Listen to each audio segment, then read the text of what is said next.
Welcome to Sweet Life Beat Life. We hope this video helps. You begin by confirming the correct bulb code and safety. You should remove the key and disconnect the negative terminal if you're uncertain about electrical safety. Once done, open the tailgate and fold back the interior trim or remove the access panel to expose the lamp cluster. This gives you working room. Use a flashlight and gloves to protect the bulb and your hands. Gloves prevent oils that shorten bulb life. Now locate the brake bulb socket and prepare a cloth or small tray for screws and parts. You'll next unlock the lamp socket by turning it anti-clockwise and pulling it straight out. Do this gently so clips don't break. Inspect the socket, wiring, and rubber seals for corrosion, melted plastic, or loose connectors. Replace or clean as needed. Now insert the new brake bulb, making sure it seats fully. Don't touch the glass with bare fingers because oils cause hot spots and early failure.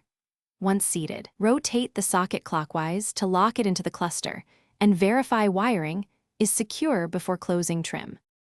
You finish by reconnecting the battery or reinserting the key and testing the brake lights.